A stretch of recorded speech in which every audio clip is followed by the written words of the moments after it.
আসসালামু আলাইকুম রহমতুল্লাহ। এর আগের একটা ভিডিওতে আমরা এই মাটিরই একটা ভিডিও দেখিয়েছিলাম, যেখানে হচ্ছে আমরা অনেকদিন আমাদের ঘাসের জমিতে আসতে পারি নাই। তখন দেখা গেছিলো আমাদের যে ঘাসগুলো সেগুলো আমাদের হাইটের থেকে অনেক বেশি লম্বা হয়ে গেছিলো, যেটা হচ্ছে 6 থেকে 7 ফিটের উপর হয়ে গেছিলো। পরে হচ্ছে আমরা ওই 1 থেকে দেড় মাস আমরা ওই ঘাসগুলোই খাইয়েছি ওইখান থেকে কেটে কেটে।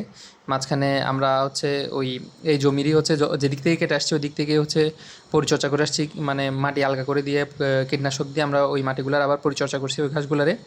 পরবর্তীতে আবার এক এক মাস পর দেখতেছেন আমরা এখানে আসছি, দেখা যাচ্ছে আমাদের ঘাসের পরিমাণ কতটুকু হয়েছে এবং হাইট কতটুকু হয়েছে আপনারা দেখতেই পাচ্ছেন।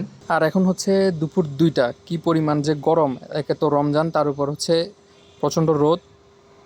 আমি আমাদের এখানে যে ঘাস কাটে তার খুব একটু কষ্ট কম হওয়ার জন্য তার সাথে চলে আসলাম। আমিও কেটে দিলাম অনেকগুলো ঘাস। আর এদিকে রুবেল ভাই বসছে তার নতুন ছাত্র সাদিকে নিয়ে, কীভাবে গরু লালন পালন শুরু করতে হয় তার পরামর্শ দিচ্ছিল।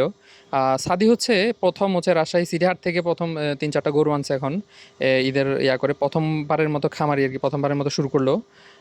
সাদি হচ্ছে ওই যে এগ্রিকালচার নিয়ে ডিপ্লোমা করা, প্লাস এদিকে রুবেল ভাই দেখতেছেন, রুবেল ভাই হচ্ছে চিটাগাং ইউনিভার্সিটি থেকে ইকোনমিক্স অনার্স মাস্টার্স করা, আর আমি নিজেই বেসরকারি ইউনিভার্সিটির ফার্মাসিস্টে অনার্স করা।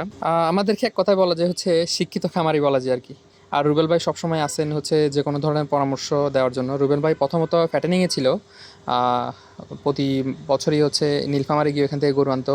আর গত রমজানের ঠিক এমন দিনেই হচ্ছে ওই রুবেল ভাই ফ্যাটেনিং থেকে একটু সরে এসে ডেইরিতে হচ্ছে মনোযোগ দিচ্ছে। আলহামদুলিল্লাহ ওনারা এখন ভালোই প্রোডাকশন আছে, ডেইলি প্রায় 100 কিলোর পাশাপাশি ওনার প্রোডাকশন আছে। মূল কথা হচ্ছে আপনি যে প্রফেশন থেকেই হচ্ছে খামারে আসেন না কেন বা গরু পালাতে আসেন না কেন, আপনাকে হচ্ছে গরু পালা সম্বন্ধে, সেটা ফ্যাটেনিং হোক ডেইরি হোক, আপনাকে ওইটা সম্বন্ধে সম্পূর্ণ ধারণা থাকতে হবে।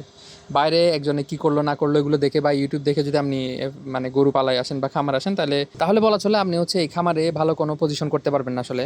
আর আপনি সেটা ফ্যাটেনিং হোক বা ডেইরি হোক, যে সেক্টরে আসেন না কেন, আপনাকে অবশ্যই পর্যাপ্ত পরিমাণ কাঁচা ঘাসের ব্যবস্থা রাখতে হবে, নাহলে আপনি ওইরকম লাভবান হইতে পারবেন না আর কি।